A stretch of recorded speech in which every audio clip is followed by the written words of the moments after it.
Michelle Shapiro, 12 years ago, you lost almost 100 pounds in a very drastic move to lose weight. We're going to get into your story. But the kicker is you did it drastically and in a way that you do not recommend to people. Now, as a functional and integrative dietitian, you're on a journey and a mission to not only help people lose weight and improve their body composition, but more importantly, feel good from the inside out. And we're going to get into how you do that on today's episode. But let's start off just like you felt you had mistakes that you made on your journey of weight loss that led to a lot of challenges that you had to unwind for years. Again, we're going to get into that. Let's start off with some of the top mistakes you see when it comes to the body composition and weight loss conversation that's happening today. I think the biggest concerns I see in people approaching weight loss is not having enough protein. And we can and will talk about why that's so important along their weight loss journey. Severely restricting in the beginning and putting themselves into a metabolic disadvantage in the long term. And then also having a really negative and scarcity mindset around weight loss, which then can produce nervous system changes that will not support long-term weight loss as well. Great. Let's unpack those for a minute, right? I'm going to go backwards. What is this mindset, this scarcity mindset that you see working with your clients, seeing the conversations on social media, on podcasts, just seeing people's inner dialogue? What is that scarcity mindset that's so damaging? Yeah, I think around weight loss specifically, we have this urgency and feeling to make ourselves smaller and limit ourselves. And what ends up happening is our bodies listen to those messages and our nervous system really wants us to stay alive. And so we will respond with either slowing down our metabolism, creating anxiety and depressive symptoms. When we are telling ourselves you are going to starve, our body is going to react in a way that's not going to be supportive for us in health in the short or long term. So it's an approach of sort of restricting. And the challenge with that approach long term, from what I've seen, is that it just doesn't work and it makes you miserable along the way. Yeah, absolutely. And then we also have tremendous amounts of studies, and they're really well researched, that when we restrict, it will lead to potentially more binging patterns. And those binging patterns are going to be a huge issue from, again, an emotional standpoint in the weight loss journey and a physical standpoint too, because just from even a calorie perspective, if you're cutting calories all day, but then end up binging at night, you're not going to be in the surplus that you're looking for. Let's go to a few of the things that you mentioned here. Again, before we get into your story, let's go to the first one. You were talking about protein. We've had that conversation on this podcast a bunch. A mutual friend introduced us and connected us, Dr. Gabrielle Lyon. You know, she came on, I think it was like 3 years ago, and really sort of blew a lot of our audience's minds on this topic. Some of the clips that we had on her with protein have like 20 million, 30 million, 40 million she tends views to do that on social media. Let's talk about it from a dietitian's perspective. Why is protein so important for people's weight loss and, more importantly, body composition journey? Absolutely. So the reason we know weight loss is so important, and that is commonly known, is that it helps us to maintain muscle mass, and muscle is more metabolically active than fat. It's also interfacing from an immune system perspective with the rest of our body. Muscle is so essential in a weight loss journey because of the capacity to burn calories more efficiently, because of insulin signaling, and also just because of its effects on the rest of health. What I think is more of the hidden reason why protein is so important on a weight loss journey is that as you lose weight, you release toxins from your fat cells. And in order for your body to properly detox, we need a lot of protein for our liver to function, for the creation of glutathione, that master antioxidant we hear about. Actually, the components of it are 3 amino acids. So we really need protein to help keep up with that toxin load throughout the weight loss journey. Yeah, another thing that is kind of part of that, and I'd love to get your perspective, is that just the fact that from all the sort of research that's out there, protein seems to be one of the most satiating things. Absolutely. Where it's confusing for a lot of people, and I will make some broad strokes and say that I think that it tends to be also a little bit more so with women, and I'd love to hear your perspective, Sure. Yeah. is because when they start to go on this journey of like, hey, I might want to lose a little weight, improve my body composition. Well, a lot of them, first of all, aren't even talking about body composition. They're just looking at the number on the scale and they're like, here's where I'm at. I want to be less, right? they think through the restriction lens that they're going to eat less. And so the idea of actually maybe eating more protein is going to help them ultimately feel better and look better is confusing for them because it feels like they're eating more. But sometimes that's actually what they need when it comes to certain macronutrients, especially things like protein. Absolutely. Yes. Protein is the most satiating nutrient and is also the most vilified nutrient. So I think people are really nervous to consume it. I think there's been so many years of meat foods, protein foods cause heart disease. I think there's all these concerns that kind of combine into I'm going to be better off if I just eat very low calorie. And protein does usually come out as being one of the first cuts. I absolutely agree with you, but protein is the most satiating nutrient. It is a thing that will make us feel the fullest. And in my opinion, then prevent more of that disordered relationship with food, prevent those binging episodes, which are inhibitors on this weight loss journey from a mental and physical standpoint.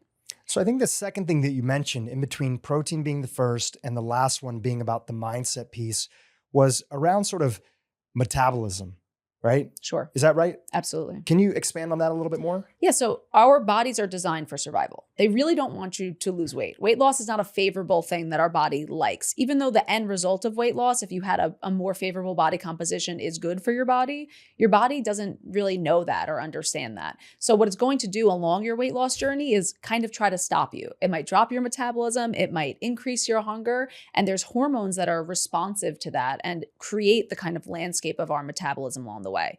Metabolism also refers to energy metabolism, which means how do we actually get the nutrients that we need from food? It refers to any process that turns food into energy. So along the journey, you want to do things that are supportive for your metabolism. So making sure that you have enough minerals and vitamins in addition to those macronutrients to basically let your body know we're not starving, we want to do this, and this is an okay thing that we're losing weight. Got it. In the practical sense, when you look at how people try to approach their diet or lifestyle today, and they're telling you, oh, hey, I want to lose 10 pounds, 20 pounds. What does the bad advice look like practically? What do you see out there when it comes to the metabolism conversation? Right? Yeah. What are we people doing that is ultimately end up sabotaging themselves? I think tremendous amounts of cardio. I think severe calorie restriction to start with. I also am nervous about things like vegan diets when it comes to weight loss, because I do think in the beginning, people do get that little weight loss benefit from a vegan diet, but then ultimately the results start tapering off. And then you get into a position where your metabolism is impacted. The tricky thing about this metabolism conversation is that some of the recommendations in the short term might help you lose weight on the scale, but they might be hurting you on the back end from that metabolism perspective. So really severe restriction. I think restriction of any one macronutrient in any direction is a concern for me. I think you really need a balance of all of them, because anything that your body can kind of signal as an unsafety, as a threat, is going to start down-regulating your metabolism. Let's go back to your story here, because this is going to set the foundation for an important part of whatever else we end up talking about. As I mentioned in the opening, you 12 years ago were in a place and position. I believe that you were, you grew up in Queens. You're going to share a little bit more about this. And then you were getting ready to enter into university. Actually, we went to the same university. You finished, I dropped out. I think you're cooler for that, though. I think it's a good thing. And in preparation of going to university, you said, it's important for me because I feel like I'm going to be in a different setting.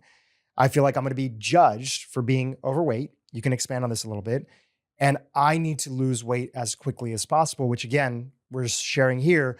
You do not recommend this. And it actually led to a bunch of problems. Add to that story. Absolutely. Yeah. So I did grow up in Queens, which was a super diverse place in every way you can imagine, which in my opinion makes it the best place. And really, I occupied a larger body for all of my childhood. And then going into college, it hadn't really affected me socially, academically, in any way. I was doing everything I needed to do, and I didn't really feel sick from it. But it was kind of like I started off kind of bigger as a kid and then just gained 10 pounds every year, and it really accumulated. And as I was going off to school, I realized Delaware is a much more homogenous place. And if I go there and I'm in a larger body, people are not going to feel about me how they felt about me in Queens. So I went on this, again, highly non-recommended weight loss journey where I lost close to 100 pounds, a little over 90 pounds in a 3 to 4 month period. I basically just stopped eating and actually ate a vegan diet which was really a disguise for an eating disorder that was happening. And eating disorders are chronically underdiagnosed in those in larger bodies because a criterion for eating disorders is actually having a low BMI. So oftentimes they're missed in people. It's just like people were celebrating me and saying, this is great.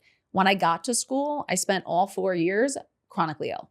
I had never had a day of illness before then. I had a strong immune system, felt really good all the time. I had panic attacks, gut issues, thyroid issues. Doctors had no idea what was going on with me. And what happened was, if I did have toxins that were built up and they were being released by my fat cells, I was not giving myself the nutrients I needed to be able to detox them. So it led to this kind of cascade of illness that I do see in a lot of clients when they drastically lose weight. So we're always hearing weight loss is good, as fast as you can lose weight. It's so important to lose weight, but we don't look at the consequences of what happens when you lose weight rapidly. And it's not just that you don't keep it off. There's other consequences too. What were some of the reasons that you think that those health issues were happening? Like you said, you mentioned you're having autoimmune type things? Yeah. I mean, all these things were popping up again, besides this just toxic piece of weight loss.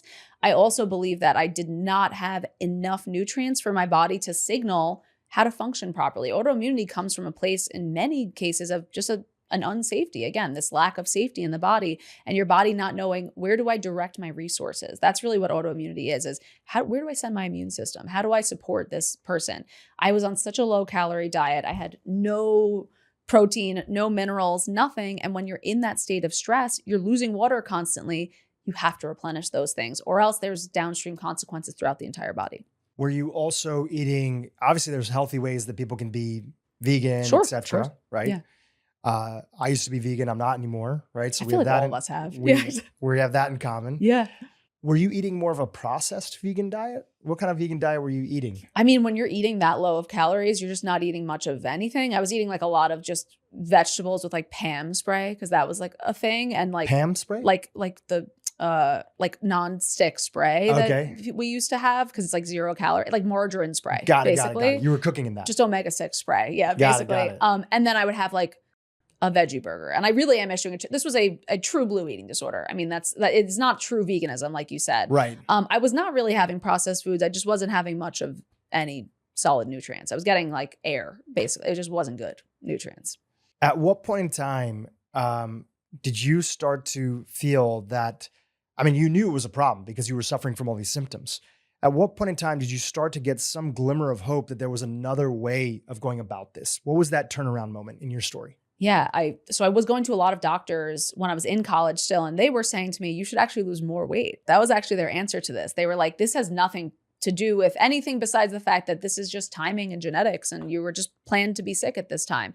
I didn't realize that the starvation led to this lack of homeostasis within my body until I saw a naturopathic physician, Dr. Robert Kochko, who ended up being my business partner, kind of by force after we had such a good appointment. I was like, this is going to be a very long-term friendship. And really, we sat in that appointment for 2 hours, and I realized, I was like, oh, this is medical care. Like, and it changed not only my personal story, but also led me down the path of functional and naturopathic nutrition. Not to get too personal, and you could say skip on this, but since we're bringing it up, at that time when I was like vegan, I saw, I was part of like the community, and a lot of people were going vegan or like raw foodist or whatever. There was many like women that were part of that community that like lost their periods. Right? Oh, absolutely. Because they were so under eating. There was no fat. There was no other things.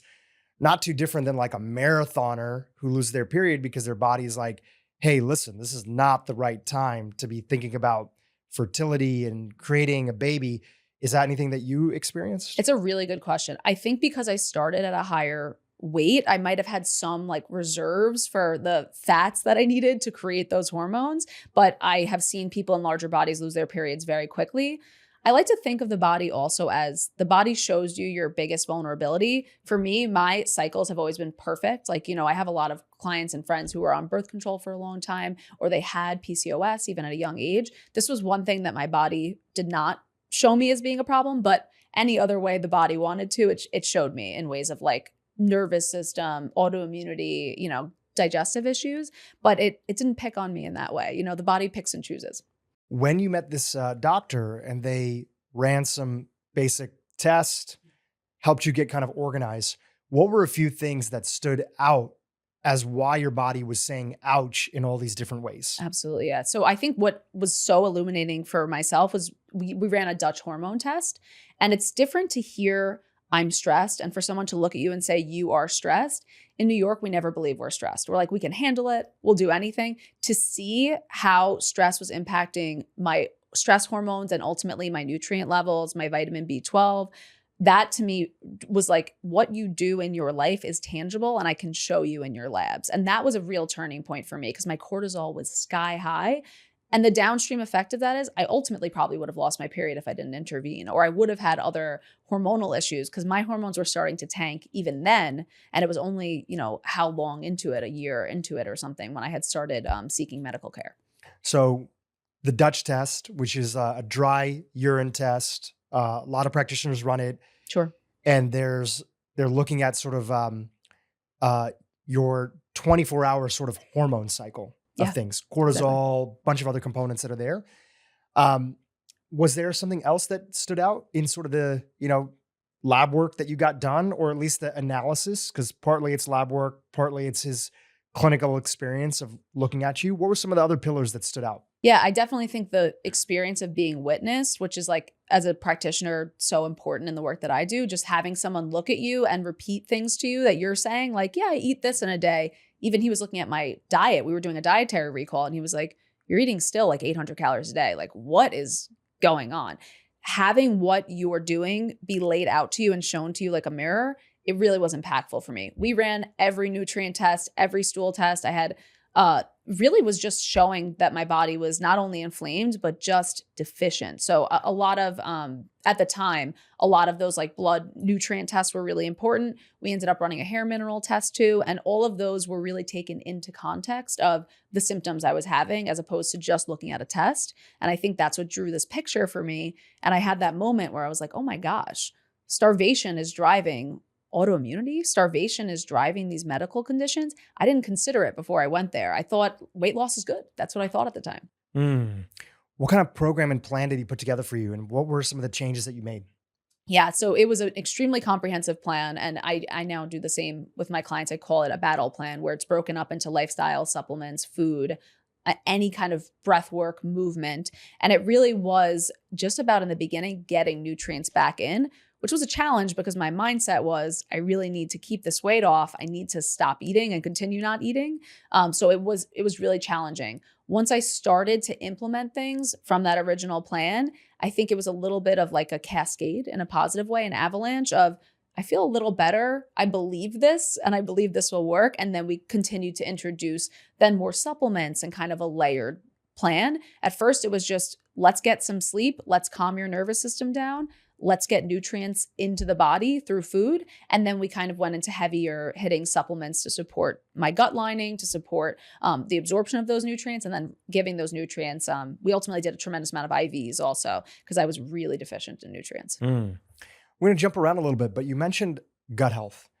And one of the things that you're known for with your integrative and functional approach as a dietitian and working with clients is you're helping people understand how important gut health is to not just their whole body health, but also the role that it plays in the process of their body composition transformation, their weight loss journey. What are some of the key lessons you want to share with our audience here? Yeah, 100%. I think when I think of protein as being a really important component of a weight loss journey and a body composition journey, because we absolutely need protein to build muscle in the first place, which is the cornerstone of the body composition changes we're talking about.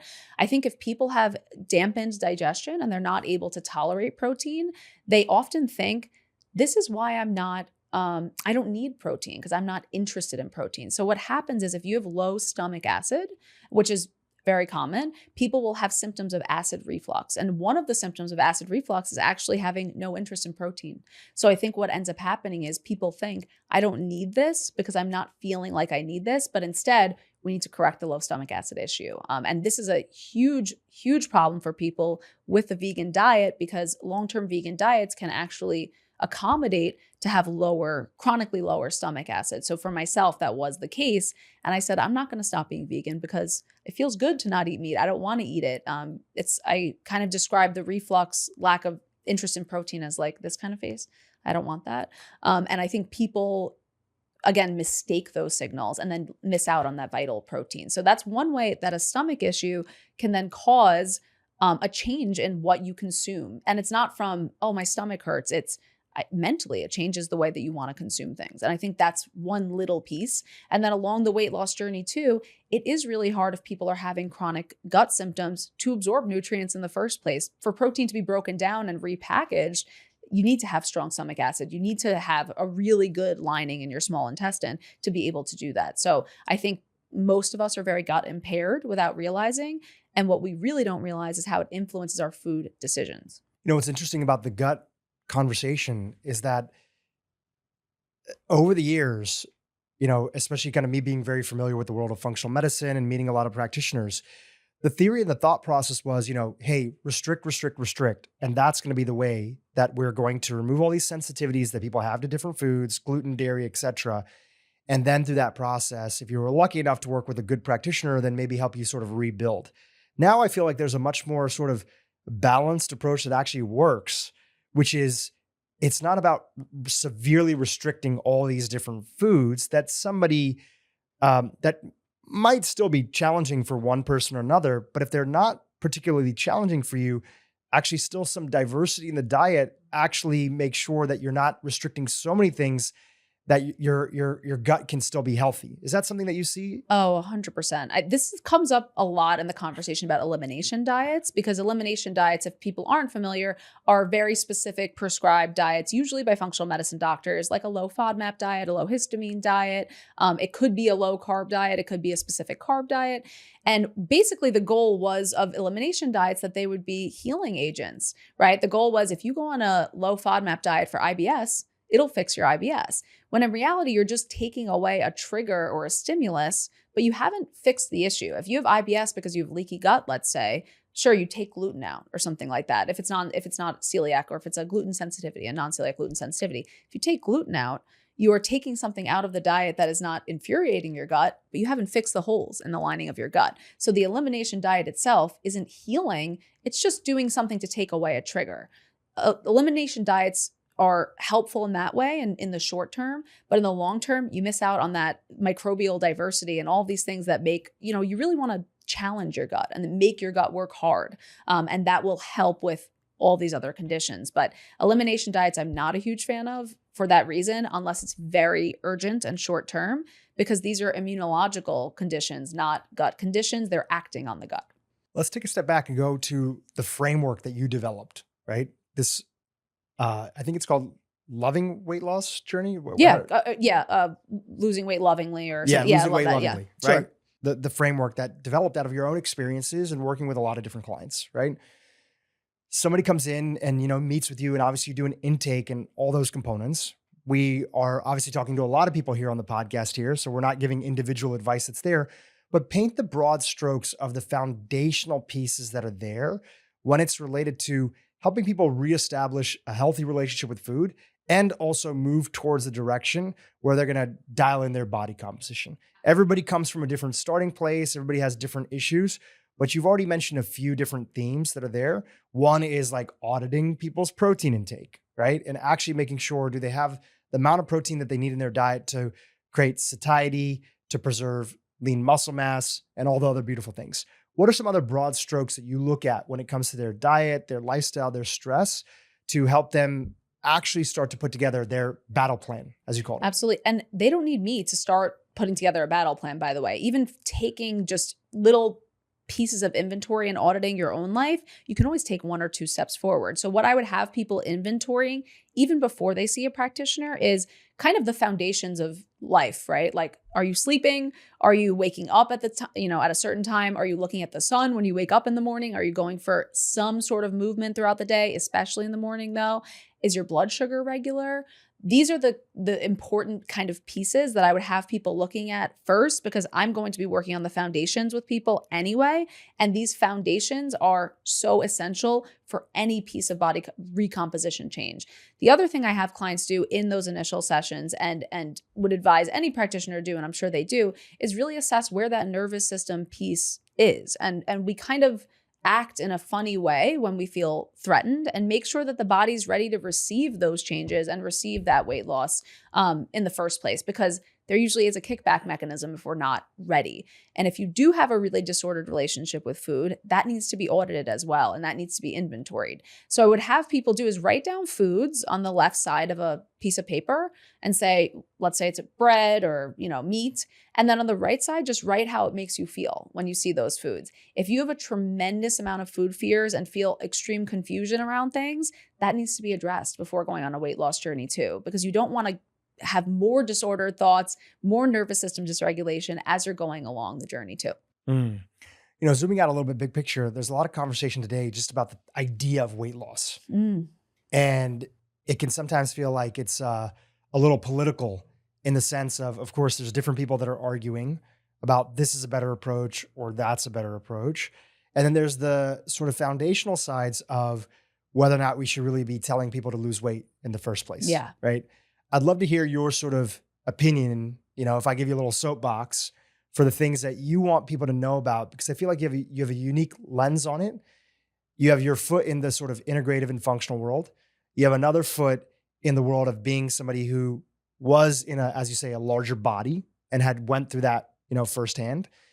And you have a unique perspective. So I'd love you to just talk about it. If I just hand the mic back over to you and just feel free to rant a little bit. I have to give a huge shout out to today's sponsor, AG1, a product that I've literally been taking for years. AG1 is a daily foundational nutritional supplement that supports whole body health. I take it every single morning. It features 75 vitamins, minerals, antioxidants, and whole food sourced ingredients. So I know I'm getting an extra dose of beneficial nutrients in addition to the food that I'm eating. This supplement supports healthy aging because it includes all the incredible benefits that many of the experts that you've seen on my show talk about. And the best part about it is it's so easy to take. Just take a scoop of AG1, throw it in cold water or add it to your shaker bottle, and that's literally it. Drink it up. Right now, my community can try AG1 if you head to the link in the description below. And the best part, you'll get a free 1-year supply of AG1's D3 vitamin K2 plus 5 AG1 travel packs with your first purchase of AG1. Just head over to drinkag1.com/Dhru. I know you're going to love AG1 as much as I do. I love ranting. Thank you, Dhru, for the opportunity. I would also say that the reason I say occupying a larger body instead of using the term obesity is because I don't believe people are diagnoses, and I don't even believe obesity should be a diagnosis, in my opinion. It's a bold opinion. I believe it's a symptom. It's a vacillating change in your body. It's not a permanent diagnosis. And so I don't believe that it warrants a medical diagnosis, and it's certainly not I am obese. It would be I am experiencing holding on to extra weight. Like we don't say I am anxiety. Exactly. Right? And even saying I am IBS, I am these things. Yeah. And anxiety is another one that I think is a symptom too. But yeah, I think when we start to categorize ourselves as these things, and obesity is so much weight for people emotionally, I like to take that weight off and just say it's a symptom, and it's something to be worked on. So in the climate and the political, moral climate of this conversation, for a very long time, up until, in the past 30 years, let's say, diet culture, as we know it, or these diet companies, these predatory fad diets, reigned as being the kind of prominent approach to weight loss. And they were really fierce and predatory marketers, as we know. As a result of diet culture, there was downstream effects in how people viewed bodies in society, and people were legitimately and still are treated very differently based on their body size, which is an insane thing that I even have to say, that people are all worthy, and the size of their bodies, I almost laugh when I say it, does not dictate their moral value. This is something that is emphatically true, and true all across the world. It's the same for race, gender, any sort of orientation. And I think what happened as a result of that messaging and that internal moral struggle is that there was a huge knee-jerk reaction from a moral political standpoint, which created the body positivity movement, which has really been around, again, for even 30 years, possibly. And this wave of it we see now as being not only a moral political movement, which what it started as, but it's now become a nutrition practice, a clinical practice. So proponents of the body positivity movement would believe that all weight loss is damaging mentally, and can lead to eating disorders. proponents of the body positivity movement who work as practitioners, because it's a political movement, not, let's say, a health at every size practitioner, HAES practitioners, believe that attempting weight loss is so risky and non-fruitful that it should never be attempted, actually. So I would say that the initial diet culture was probably quite wrong from this moral standpoint. And the knee-jerk reaction is a concern to me because it's prescribing psychological solutions for physical issues. And that could be something like, I would give the example, you can't intuitively eat your way out of a parasite. You can't intuitively eat your way out of any other medical condition, and certainly not diabetes or something like that. So I'm concerned where this moral framework turned into a clinical framework. Yeah, it makes sense. And so for today, for a lot of people who are listening, they can kind of get wrapped up and pulled in one direction or another. But I think part of what I feel from just looking at your content, it's like, hey, if you want to lose weight, guy, girl, whatever, or on the flip side, if you want, or somebody who's underweight and wants to gain weight, right? That's your right. You can go down that journey. You want to go down it in a way that is sustainable, that's not just focusing on the number, that is actually focusing on a few of the things that actually we know are more related to health. For a lot of people, they actually can have a tremendous change in their body composition and their weight goes up. Absolutely. I saw this at the gym that I work out at, which is called Ultimate Performance. It's here in Los Angeles. And you see these people who have gone on this like pretty intense journey of fitness to improve their lean mass. And you see the starting weight of both men and women in some cases, and their starting weight is their end weight is higher than their starting weight. If they were already a little bit sort of, typically this is not the case for individuals that might have a lot of weight to lose, but people that were already like feeling like, oh, I just want to lose it like last 10 pounds, their end weight is actually maybe the same or even a little bit higher, but you look at their body and their body is completely transformed. And their health is completely transformed. And if we looked at their blood work and their lipids and other stuff, chances are that those things are also going to be improved, which is why one of the things that a lot of people on the topic of body composition talk about for this podcast is that so many people actually don't even know what their body composition is, right? That in itself could be a whole triggering thing or not triggering thing, but I'm of the opinion that you want to know. Absolutely. Right? Yeah. Do you generally tell your clients to go and get a true account of their body composition? And then how do you recommend them going about doing that? Absolutely. Yeah. I do think it's really important. And like you said, there's a place and a time, because I have a client who's in the throes of disordered eating or an eating disorder. It might not be the place and time. It might be so threatening and not safe for them. It might not be the time, but there is a place and a time. And I think we do need to know our numbers. I would say if you do feel triggered, I have a little hack. I would go to get an in-body before you get a DEXA scan, because DEXA scans are usually 12 to 14% higher in body fat than an in-body. So like just say that one more time. So DEXA scans are more precise. Yeah, they're more precise. So the body fat numbers are 12 to 14% higher than on an in-body. So it's like if you want to kind of ease your way in, you can get an in-body first and then work your way up to a DEXA scan, which is more important and more accurate for sure. Totally. But hopefully the goal would be to start pulling yourself out of that sense of triggering, because the triggering is, and listen, I'm not trying to sweep under the rug, all the psychological components that play into it. But generally speaking, is that if you start to unwind this old messaging that people told you, you're going to want the truth about something. And the truth will ultimately end up being the thing that sets you free on it, because the implications are that if you get an accurate idea of your body composition and you start to understand how important maintaining your lean muscle mass is on your journey to weight loss, you're not going to be super upset when you don't see that number drastically going down in the beginning, as long as you are maintaining or potentially even increasing your lean muscle mass. Absolutely. That's there. So my heart goes out to everybody who's in that sort of category and space. Yeah. Now, the vast majority of people are not. No. Yeah. So for them, going in and getting an in-body scan or a DEXA scan and getting a true sense of where they're at, so that now they can have a better benchmark instead of just relying on the scale that's at home that can fluctuate based on a lot of different things. And people also feel safer and less triggered by getting body fat scans because we have such association with numbers on the scale with being good and bad, but people don't really have those associations with body fat. They don't feel as emotionally compelled by body fat numbers. So sometimes people are less triggered.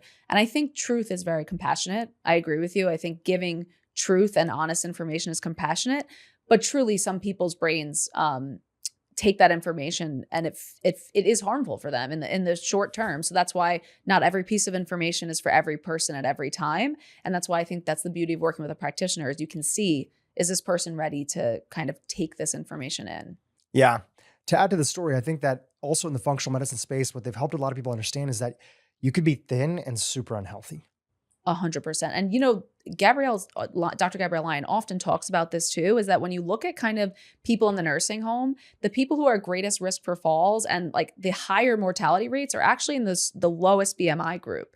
And I definitely witnessed that in working in nursing homes myself, because if you are in the lowest BMI group, the chances are you also have the lowest proportion of muscle mass as well. So absolutely focusing on building muscle as opposed to losing fat or losing pounds on the scale, it's so much more of a hopeful way to look at this too. And I think it is just so much more effective and important. It is really more important because then you'll have the kind of foundation to actually be able to burn fat more efficiently anyway.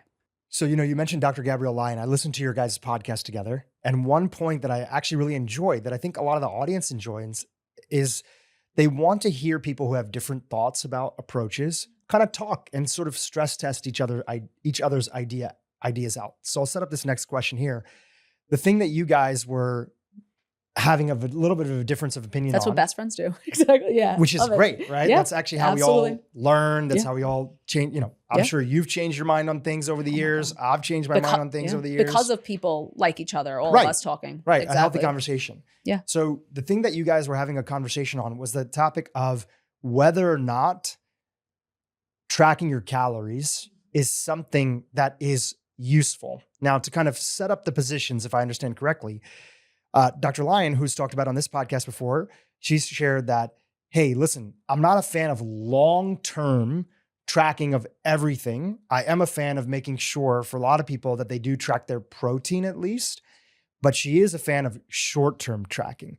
And the primary reason why is that a lot of people, if I understand correctly from her perspective, is that a lot of people actually have no freaking clue what their total caloric intake is, how it's broken out by things. And because even health food has become so highly processed, it's so easy to overeat on things that taste great and are made with generally good ingredients, but not realize that you just crushed 1,000 calories in that snack or whatever, right? Yeah. And if I understood where you were coming from at that time of that podcast was that generally don't even get people started down the tracking of calories because it's not something that's sustainable. It brings a lot of stress to individuals. And it's not the way that you are going to find that they're going to long-term be able to stick to a diet. And it did seem, I don't know if you guys concluded on this, that you're like, look, I think there could be some value in tracking protein.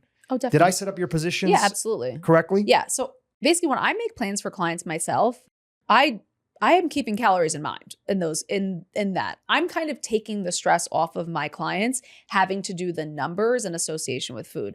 My concern with tracking calories is you lose nutrient quality along the way if you're only focusing on calories. And that puts you into a place where you're going to start favoring non-nutrient dense foods in order to just make the calories lower, essentially. Like you might choose a Quest bar instead of a steak because the numbers are working out for you. I don't like viewing food in sort of numbers. I want people to focus on quality. And I think quality leads to the right quantity. And that's really my goal. And yes, I do also find it triggering for some people. By the time clients come to me, they've had calorie tracked for years, usually. I mean, my clients are very eager to make health changes, and they've also probably been to several functional medicine doctors, not even allopathic doctors, functional medicine doctors, several functional nutritionists by the time they land in my door. I'm like the last stop on the train for people usually. So to say they haven't been restricting calorie counting by the time they get to me, it's old tools for them. And it's not something that's I found to be super effective because they're kind of at the level where they're in a minutia state also, and they're not understanding why they're doing all this calorie tracking, they're doing everything, and they're not getting results. And often it's because they're stressing themselves out so horribly about all of this that they're missing that foundation of just cortisol management, blood sugar management, and missing those foundations. So I don't want people to miss the foundations for numbers. Yeah, totally. I think the lens that I'd like to add into it, Please. not having your training or Dr. Lyon's training, just from my observations that are there that I see, and having gone on my own journey of, tracking my calories for a period of time, primarily actually to add lean muscle mass. Wonderful. And go from being— Make sure you're eating enough, right? Make sure I'm eating enough, go from skinny fat when I first measured into my body composition. Yes, it was after a big trip to Italy that I was there for like 2 months, but still being in that skinny fat category, which a lot of South Asians, Indians are, to now like seriously focusing on like, okay, I have to, especially in my, almost being 40 at the time, this is the time now to start to build muscle while it's a lot easier before I enter into like the next decade of my life. So one of the things that I sort of noticed is that there's a lot of people who are highly calorie focused and they're thinking about like, oh, this is this much calories, this is that. But ultimately, if you would ask somebody, how many calories do you eat in a day? A lot of people actually do not know. I believe right? that. Now, I don't know if that's the same thing with your clients, but it's not like they can come to you. It's kind of like people with their budgets often, right? They'll talk about not making enough money, or they'll talk about like they're spending too much, but they can't give you always like the exact breakdown of like, hey, here's how much I spend on this. Here's how much I spend on that. Hey, I know that I'm spending too much on food, and that's the biggest thing that's sort of breaking my budget. I know it's a problem, and I need tips and strategies to get involved in it. When I often would see people in the calorie conversations and just chatting and even hearing from my listeners, a lot of people would say, I know this is a lot of calories, or I'm mindful of this, but ultimately, like their tracking would just break down and they would eat whatever they would want to eat. Right. And so I saw that there could be that I definitely agree with both of you that long-term calorie tracking is very difficult for people, and focusing more on satiety and making sure you get, your body generally, we lived for thousands and thousands of years without calorie tracking. Our body generally, when it's in the right space, knows what we need to do. Yeah. The challenge is that we're just surrounded by all these crazy inputs that have completely hijacked our health, our appetite, and how we navigate stuff. But generally, I find that a lot of people actually don't know their total calories. And the other thing that I would say, which is my bigger point that I want to get to, when I first started this podcast, and starting in like the functional medicine space and meeting so many incredible practitioners, functional medicine is great at sort of looking and finding that sort of one thing that might be the thing for somebody else. They're dealing with a parasite. They're dealing with that. They're dealing with this. And I started to see over a period of time that I was leaving my audience with a little bit, the vast majority with a little bit of the sense that, hey, the reason that you can't lose weight is actually because you're dealing with this rare situation that, yes, increasingly more people are dealing with, like mold, like a parasite. Hey, your gut health isn't perfect, and that's why you as a person cannot lose weight. When the reality is, when I would take the time with some people just to actually look, they genuinely were just overeating, right? Not that they aren't also struggling with nutrient deficiency, not that they aren't also struggling with something that's out there, not that they also can't get their nervous system in better check and their HRV is off, but they still were eating and overeating. And those things probably were contributing to that. So that's where I've sort of changed my mind over the years. Not that I'm a practitioner, where I've actually doubled down on this idea of you probably still are overeating and you don't know where it's coming from. And these lifestyle components that are off could be contributing to the reason that you are doing that. But we don't want to get so far down the rabbit hole that you have this super, one-off thing. And that's the reason why you're gaining weight and actually you're not overeating. So it's kind of like the merging of both of those worlds that are there. So that's kind of how my perspective has changed over the years. I just so completely emphatically agree with you, to the point where I have functional dietitian friends who we are so granular, all of us. And we look at each other recently, and this was like last month, actually. We had a conversation. We were like, are we back to diet culture actually? Like, wait a second. It's just really important. The amount of food you're eating is also really important. And we've been commenting on this recently. I think the hole-in-one functional medicine approach is not functional medicine. And I completely agree with you on that, which is that functional medicine has turned into this. You do a test and you get a prescription of supplements from that, which to me is Western medicine. Actually, that's the Western medicine approach. Functional medicine is the totality of your health. It's holistic. It's looking at how every single component interacts within the environment of your body, the environment around you physically, the environment of your social connections, and turns into something. But as it comes to the metabolic wholeness of your body, the amount of food you consume is a major component of that. And I absolutely agree with you. I'm not looking for a hole-in-one with weight loss with clients. The amount of food my clients are eating is a huge component of it. I do work with those like severely somethinged, like you said, like could be an autoimmune condition kind of client, and we still have to address the amount of food. It just has to be addressed, regardless of the fact that in this country, unfortunately, even smaller amounts of calorie foods might have more of a metabolic impact because it might impact leptin or it might impact other things in our body than if you were in other countries. And I do truly believe if you were eating the same calories here or the same calories in Italy, it would cause different body comp changes and different changes in your body. But guess what? We live here. So we're going to have to deal with the fact that we live here and we have to make these changes and we have to be a little bit more calculated because of that. Yeah, this is all part of like the space is like growing up, right? Totally. You're growing up and you're understanding that there's a lot more to the conversation for a lot of things that are there. You know, I was very early on some of the glucose tracking. And in those conversations, I really felt like, hey, glucose is everything, making sure to have stable blood sugar. You know, genuinely, I felt the results in my life and was a huge part of it. But naturally, the extrapolation of just sort of looking at one thing, which, as you mentioned, is not sort of the functional medicine, precision medicine, anything that would be there. You want to look at the totality of it. I was so focused on the glucose conversation that I just had this approach with carbohydrates that actually, yes, we want to across the board restrict them and that our life is going to be better off because of it. And then when I went down my journey of fitness and I saw firsthand that, wow, as somebody who's untrained, underate on protein, grew up vegetarian, was vegan for a long time, now that I'm doing all the right things, I'm tracking my calories, I'm eating more, I'm focusing on the protein that's there, I'm working out a few days a week because that was part of my strength training goal and plan that was there. I saw I could get away with actually eating almost triple the amount of carbs that I was eating before. And my fasting insulin is still in the optimal category. My hemoglobin A1C is in a good place. And it's like, oh, there's more to this conversation than just looking at this one particular thing, which goes back to this idea that you shared in the beginning of the podcast, which is that we don't want to be overly restrictive of any one macronutrient. No, right? I We're love understanding. carbs. Yeah, exactly. And yes, I'm not eating, generally what I would say is like, it was still, as how a lot of people look at it, it would be still considered on the lower side of carbs. But now all of a sudden, I'm not worried about this one-off thing. And actually by building and adding more lean muscle mass, my glucose variability is improving as well too. Exactly. So I think this is everybody's growing up, everybody's sharing.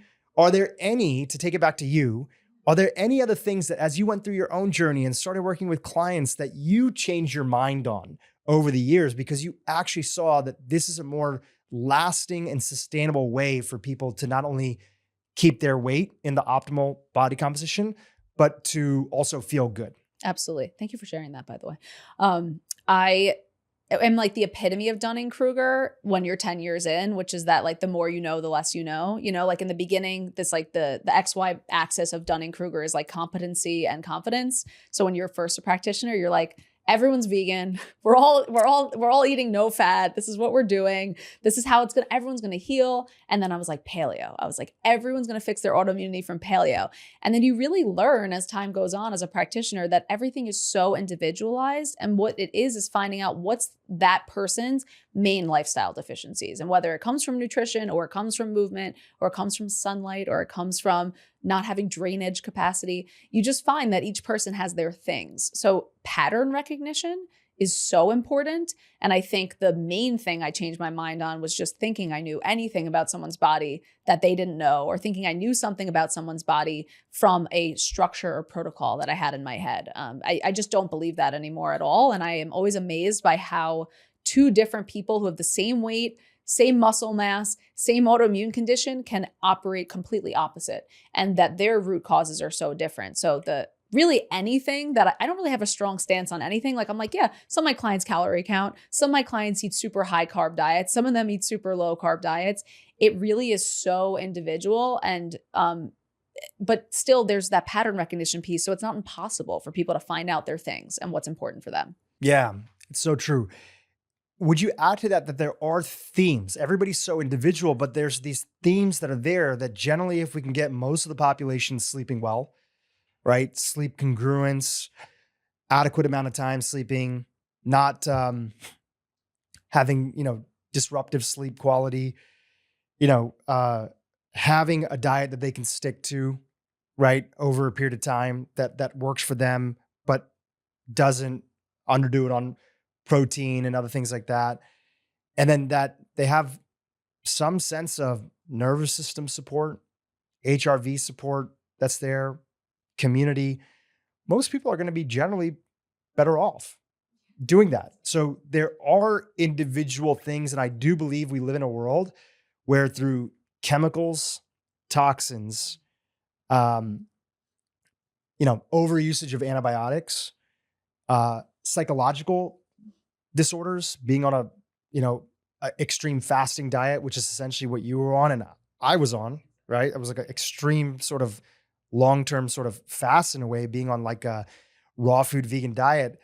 There are a lot of, it's more complicated because people are coming into the situation with a lot more reasons that they ended up being sick or unhealthy, right? But still these themes are largely themes that work for everyone. Yeah, absolutely. There's foundations of being a human, and you cannot get away with the foundations of being a human. And one of them that you recently spoke on a podcast about so beautifully is connection, like human connection. You really can't get away with not being a person. You can't look at your phone all day. You have to go outside. You have to talk to people. You have to connect with nature. You have to eat regularly. These things we so don't have nailed down, and people are focused on, I need to eat this exact gram of carbohydrates. And it's like, you need to be a human being first. And I think when we nail those things down, that's when we can have fun going into the nitty gritty.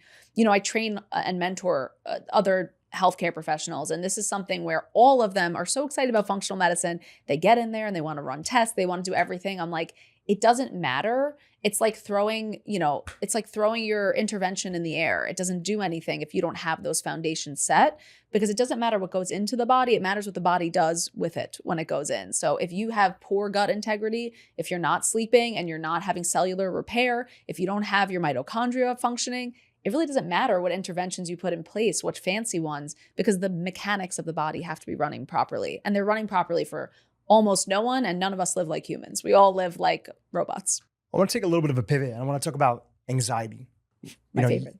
You work with a lot of patients in this category, and you talk a lot about it online.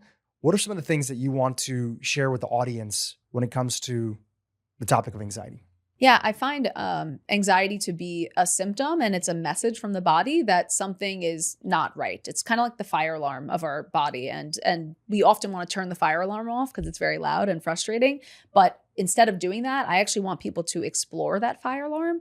And what usually is underneath is some level of inflammation, chronic low blood sugars, which are then causing high cortisol. That's chronic as well. And then also noticing nutrient deficiencies and Dhru, number one, mineral deficiencies are a huge driver of anxiety as well. I want to talk about the blood sugar piece. We had somebody on a long time ago, naturopathic doctor. This is before like glucose monitors were as widely available.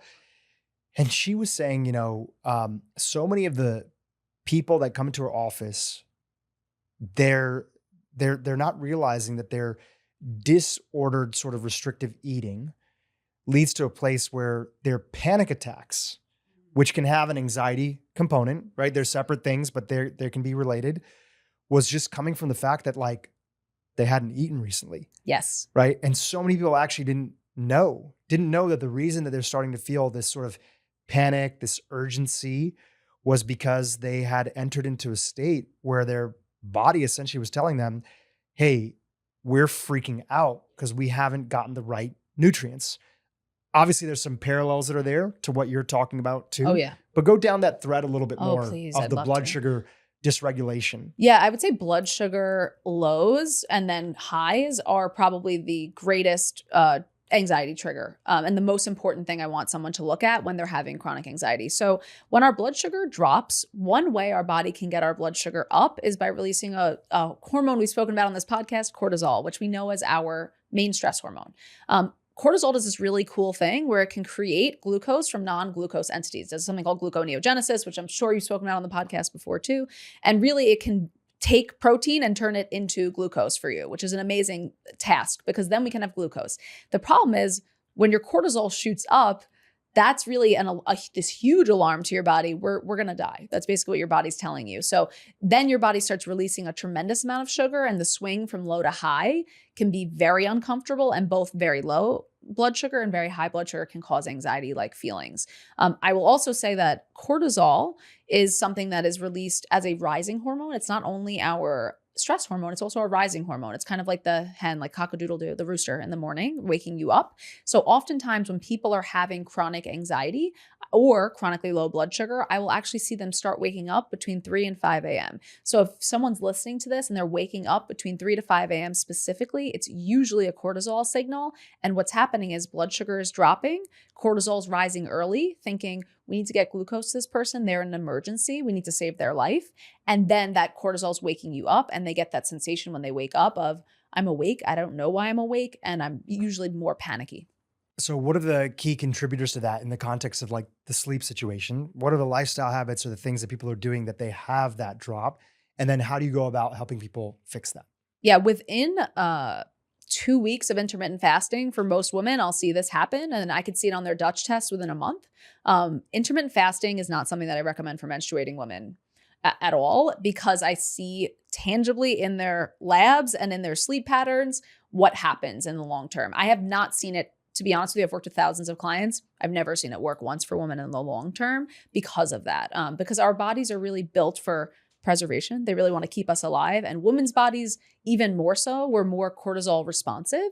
We have more cortisol and we're more cortisol responsive. And our hormones change as a result of that high cortisol too. So I would say intermittent fasting, chronic low carb diets, and then also just irregular eating overall, I notice as being a huge issue.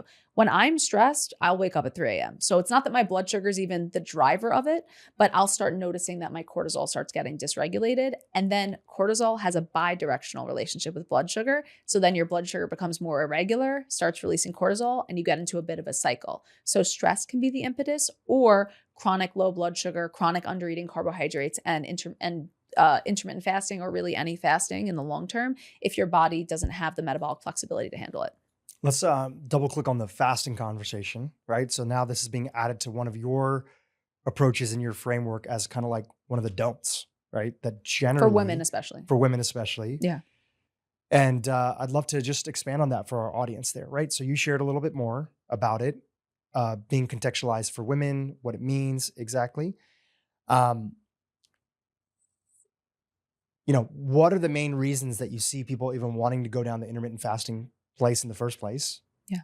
When I look at it, I see is like essentially people feel that either there's a contributor to longevity. Sure. Because they're trying to, yeah. Yep. Or there's a weight loss component, right?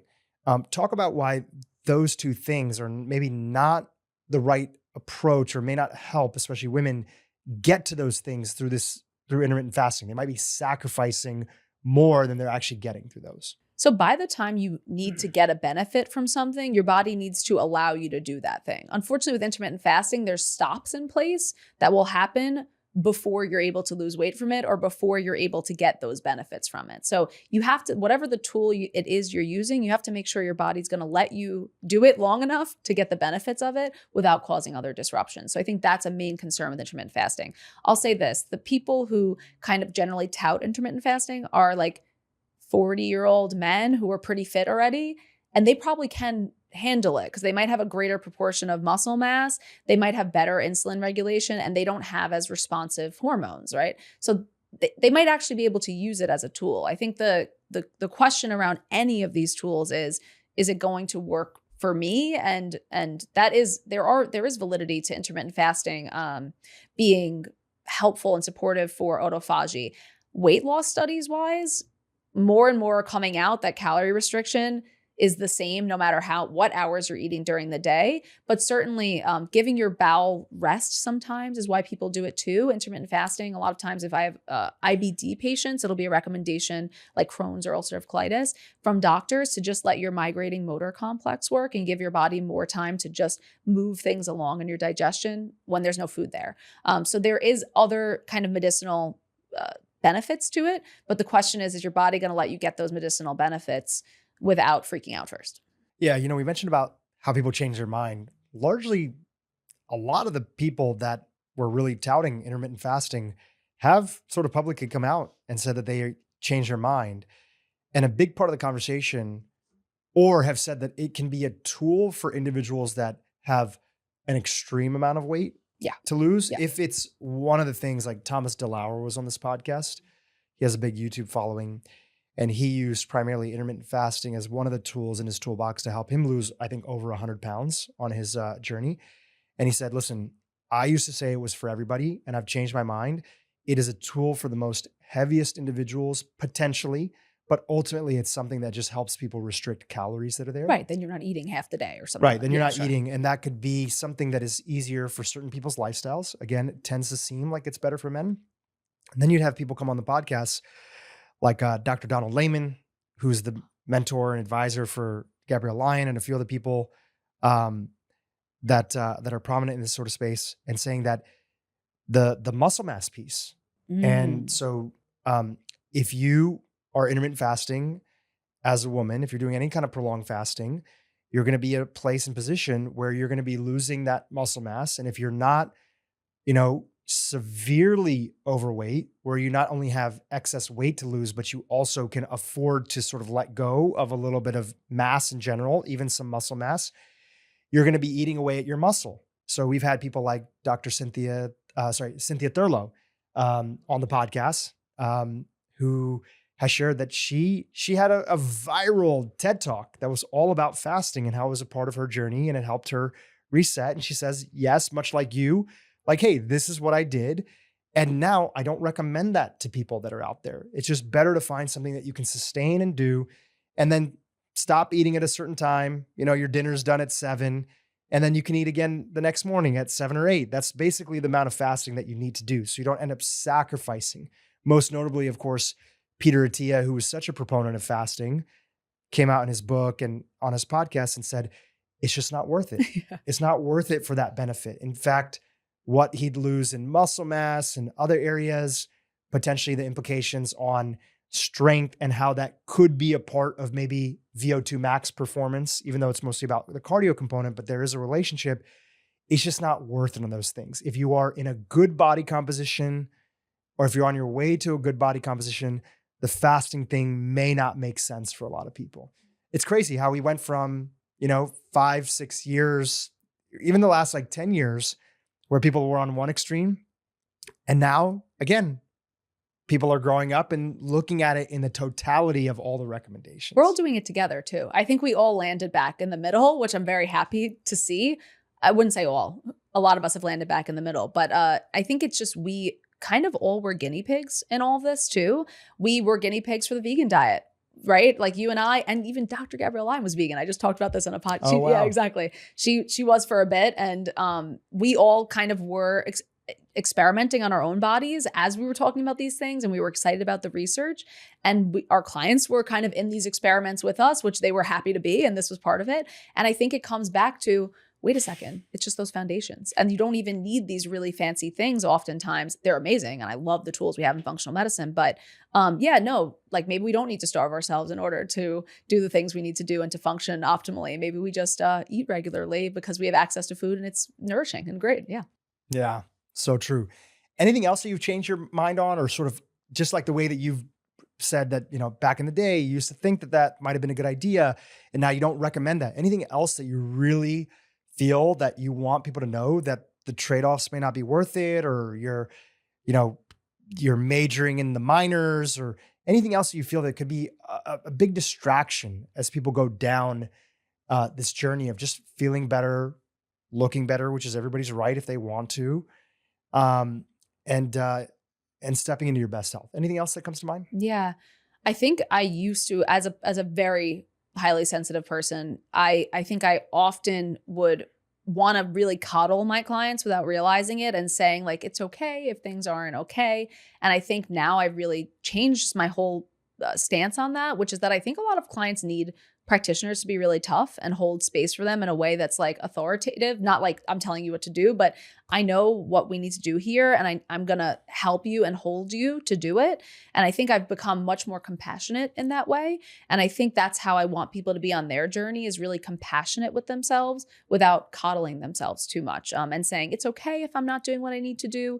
An example of this is when I would call, Dr. Kochko, and I would say, my back is killing me. And he'd say, okay, did you walk today? And I'm like, cause I'm hypermobile. So I have to like walk a certain amount. And I'm like, no. And he's like, don't call me then, walk first, and even conversations like that, which could be seen as triggering or, in some way to someone, it's like, it's okay to just hold people and accountable. And I think that's really important because I think the space also then got too coddly or too harsh. And I think I have really come to say I'm comfortable being compassionate. And at the same time, really holding my clients accountable for themselves. Yeah. It's kind of like you're the pilot. You're in the pilot's seat.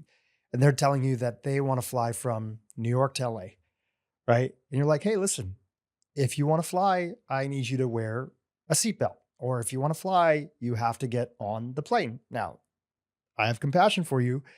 If you change your mind and you don't want to go there, that's fine. But if you're going to be on this journey with me and you're asking me to be in the pilot seat or the co-pilot seat, maybe that's a better reference, we got to do certain things to get there, right? 100%. Yeah. Talk a little bit about the landscape. One of my feelings is, whether with politics or nutrition debates, I'm generally okay with actually all the debates that are out there.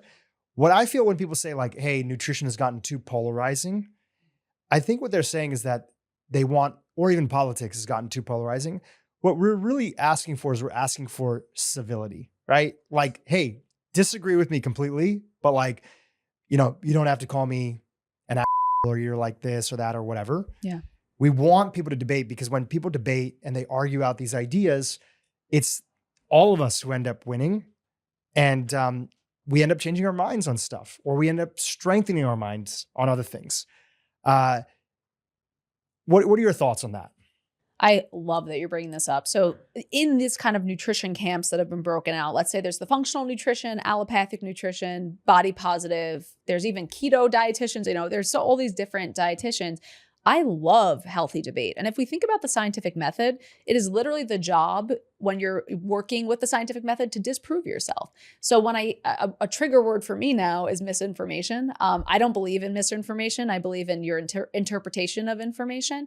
And we have to just constantly know that we were wrong and constantly course correct. So I want to keep learning new information.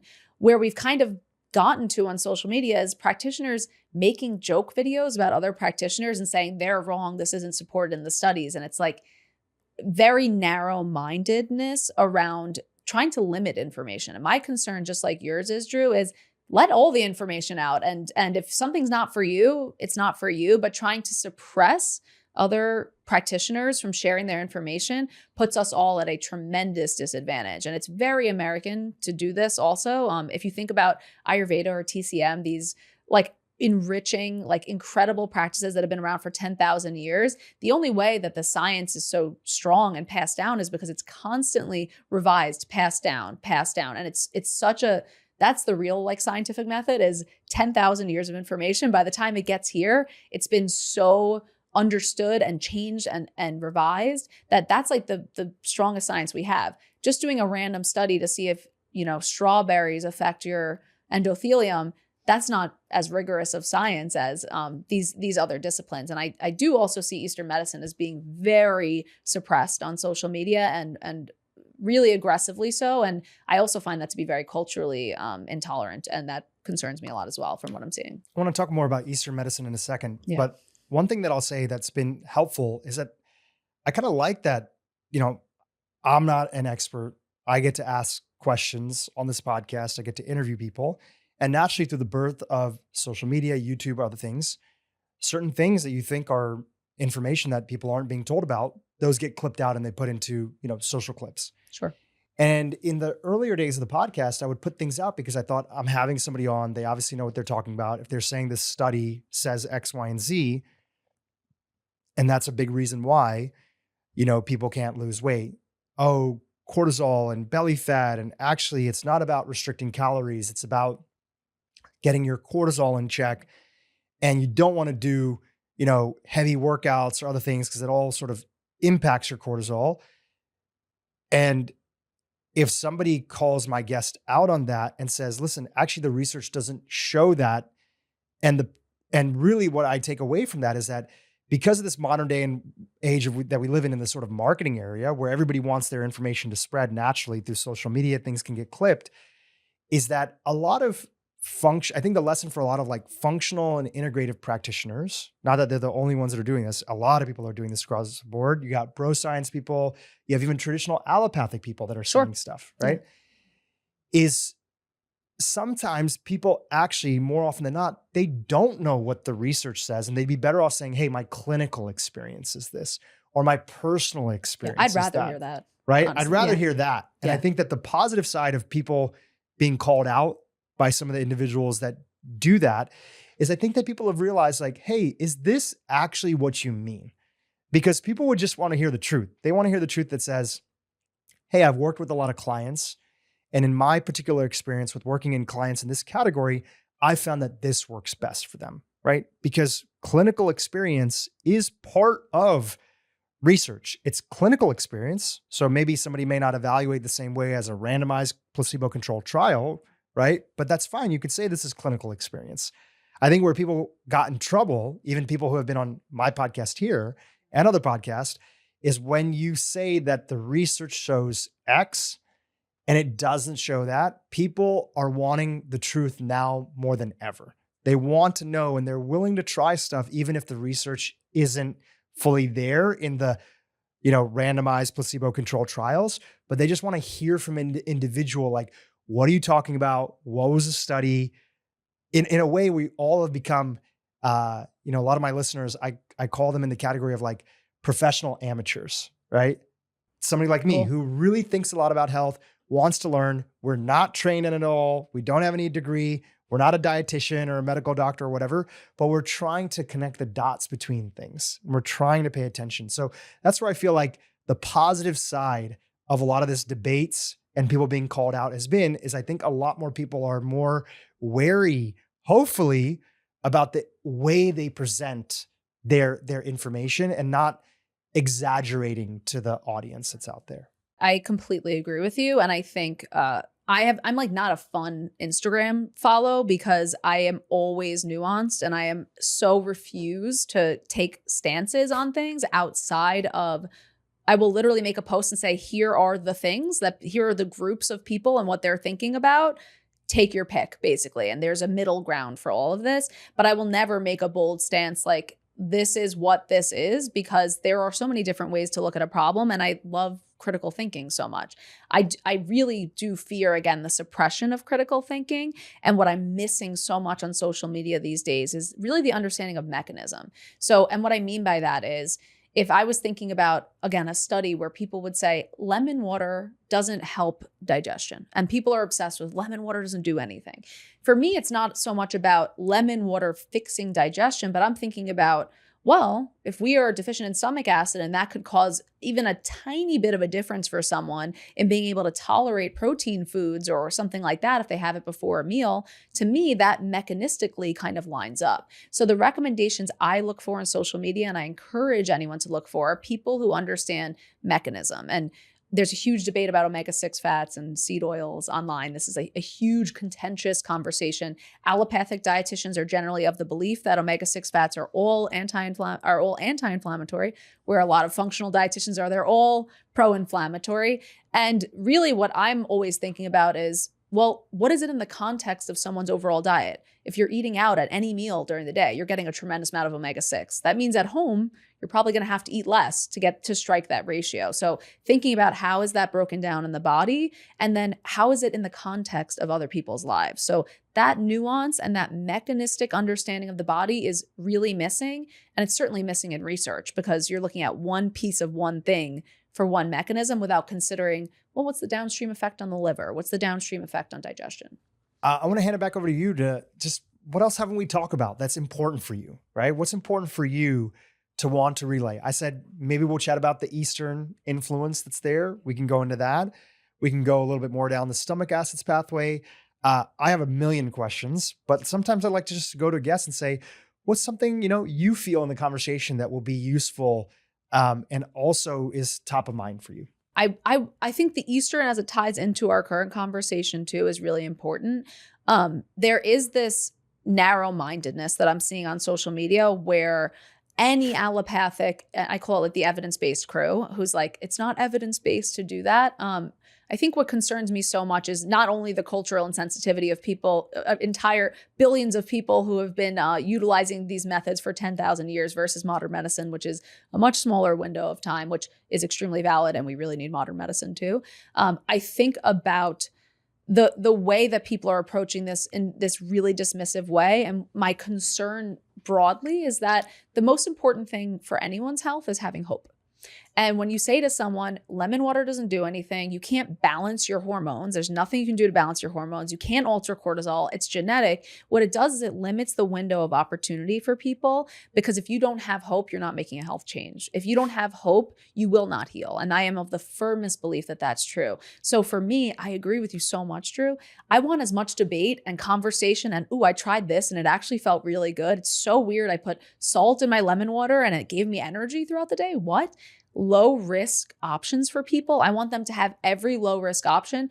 If drinking lemon water is not going to, I don't think it's going to really kill anyone. Are you a fan of lemon water, by the I way? am a fan of lemon water with salt in the morning. I love the vitamin C and I love having sodium. It's really supportive for our adrenal glands in the morning. And we do need a little bit of digestive fire in the morning. So I'm a huge fan from an Eastern and Western combined perspective. But that seed of hope and that seed of excitement that we get that something might help me, that is the spirit of functional medicine. And that is what we are missing online, I feel. Yeah. And for those of you that are like listening and you're like, wait, what are you guys actually really talking about? Don't worry, you're not missing out on a lot. We're talking about the debates on social media. Oh, like if they don't see it primarily, on social media, like if you're not on Instagram and you're kind of like, what are you guys talking about? That's probably why you don't know, is that we're talking about the debates that happen on Instagram of different practitioners or health experts that are making recommendations to the different audiences that are out there. So if you're not spending time on Instagram, you're probably not seeing this information. And you know what? The same really goes for going into a practitioner's office, Dhru. If someone walks into a practitioner's office and the practitioner says, no, you're not really having that symptom, or no, you can't really try things because they're not scientifically proven, I would leave that practitioner's office too. The same goes for a doctor's appointment. I want doctors and dietitians who are curious. That's the way that I'll know if someone is good, is if they're curious and if they're really listening and they're trying to get that landscape of the wholeness of you outside of acute care. I'm talking about for any chronic illness. Acutely, if I have a broken arm, please just fix my broken arm. Don't worry about any other part of me. Just fix my broken arm. But in the context of chronic illness, if you are going to practitioners who are like, I always say, like, especially in Manhattan, it's like the more letters someone has at the end of the name, the more hoity-toity they are, the more set in their ways they usually are, honestly. I want that curiosity and hope and openness from any practitioner my clients see. Yeah. And like you mentioned earlier, we're so lucky that there are more and more practitioners, that are out there. And for a lot of the basics, these are things that people can work on at home, right? Absolutely. As we're sort of winding down here on the podcast, just remind our audience of some of those basics across the board that just we want to be paying attention to. And if we're struggling a little bit in those categories, before we get so advanced on supplements and maybe other things that are there, which all are very helpful. I take supplements. There's things that have made a huge difference in my health. Yeah. What are some of those basics that you want to remind people about? Sleep is always the first one I'm going to mention. And I almost feel sad when I say you have to focus on sleep, because for people who have insomnia, they're like, yeah, I'm focusing on it, but no changes are being made. I think having really good sleep hygiene, not using your phone 2 hours before bed, making sure you're sleeping in a room that's 65 to 67 degrees Fahrenheit, focusing on not looking at your phone, limiting, the blue light and getting maybe red light, glasses or something. I think all of that is incredibly important. Sleep starts the minute that you wake up also. So beginning of the day, you need to look at natural sunlight, go for a little bit of walk. That circadian rhythm will dictate sleep at night. So just having beautiful sleep hygiene. Dhru, I can't even imagine how many episodes you've had on sleep, by the way. So hit up those episodes and start thinking about that. Making sure that you're eating regularly is also so important, that you're connecting with people, that you're going out in nature. Those foundations have to be in place. And then one that I think people don't talk about enough outside of the functional nutrition space is really making sure you're getting adequate minerals. You can do mineral testing, but then also just incorporating mineral dense foods, oysters, liver, even adding salt to foods within the realm of, if you don't have high blood pressure, and you meet with your practitioner about that too. I think just consuming magnesium rich foods and taking supplements if you need for minerals as well. They're really the spark plugs of our whole body. So really essential for people, and we're grossly deficient in minerals as well. Yeah. Just to expand on a couple others that you mentioned earlier, when it comes to the diet side, don't, audit your protein and make sure you're getting enough. And carbs too. Right. And carbs, of course.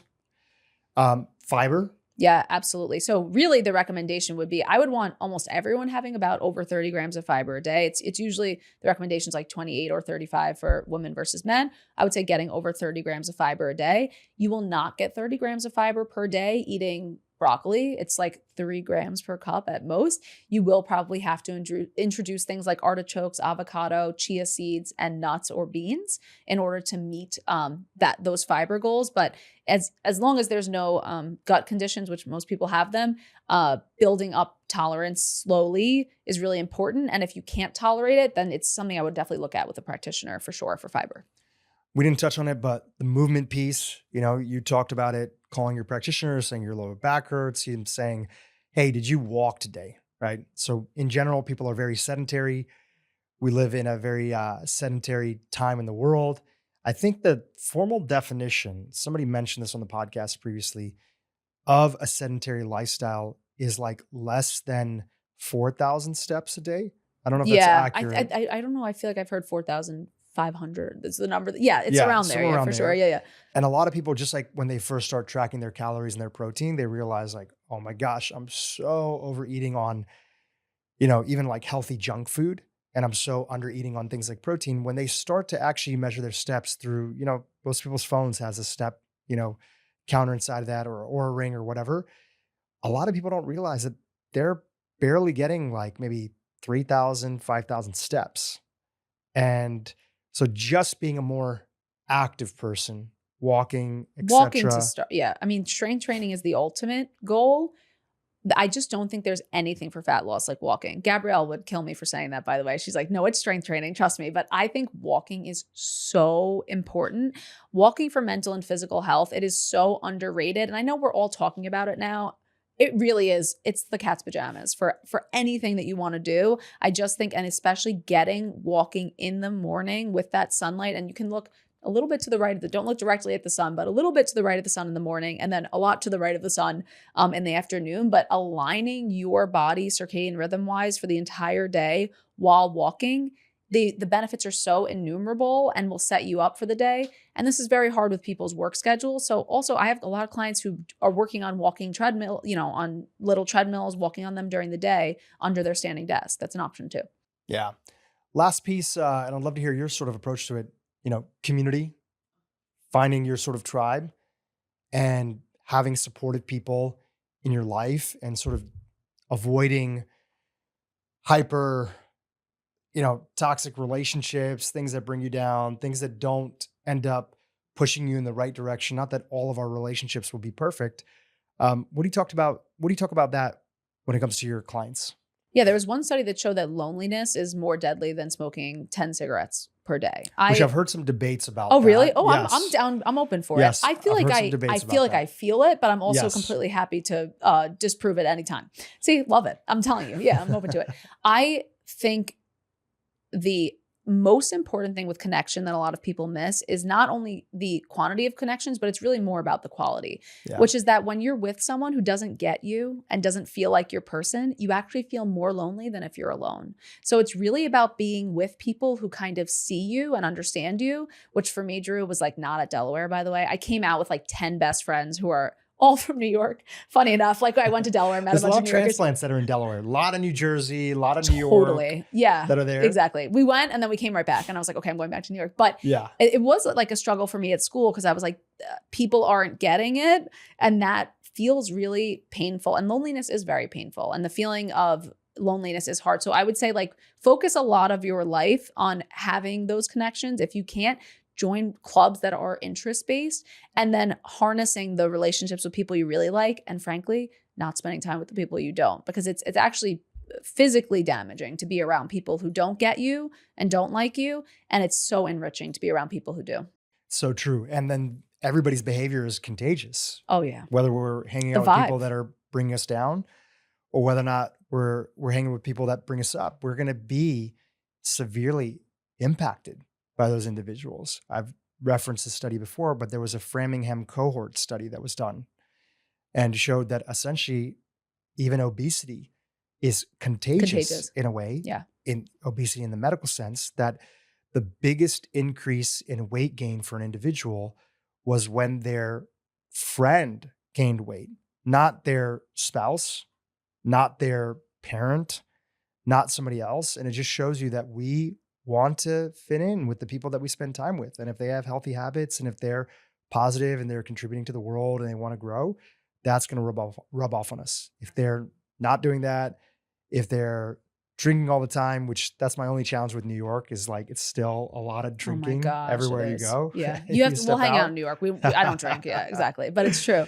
But this study also, by the way, I had to add in, encompassed not only who people saw, but who they talked to on the phone, which is like energy is energy. It's not that they were eating with them. It's that they were just experiencing life with them. And we're now learning that our gut microbiome has exchanges when we're talking with people. And energy medicine is so fascinating because like the vibe is real. I mean, it is so true. Like the energy you surround yourself with is very scientifically tangible inside of you.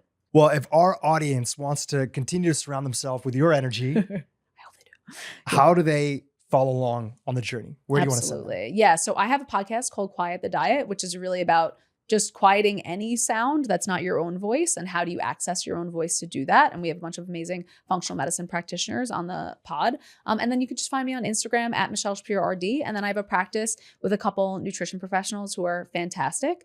And they are seeing one-on-one clients. That's awesome. We'll have the links for all those in the show notes below. Michelle, this was great. I'm so glad I got to connect with you, that we were introduced, that we had you come on the podcast.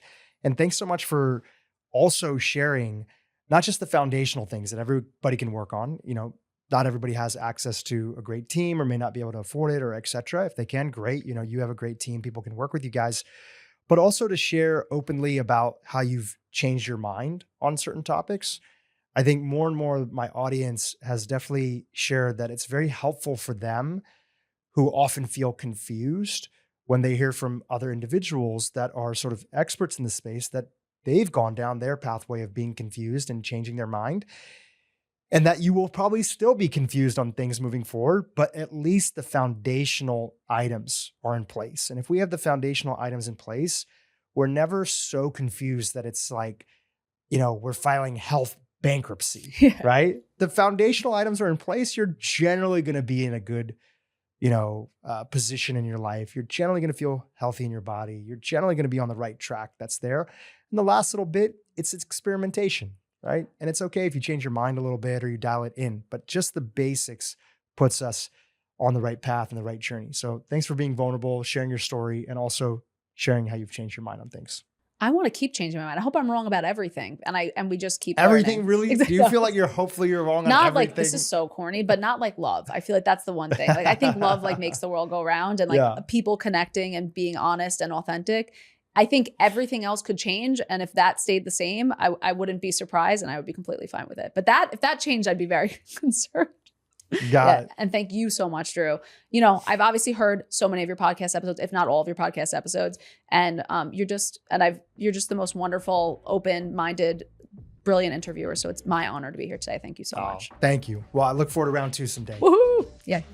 Hey, YouTube, if you enjoyed what you just saw, keep watching for more great content on how to improve your brain and your life. You become consciously incompetent. This is where people sometimes get overwhelmed. Like, oh my gosh, all this stuff I don't know. Like, you're now aware of what you don't know. But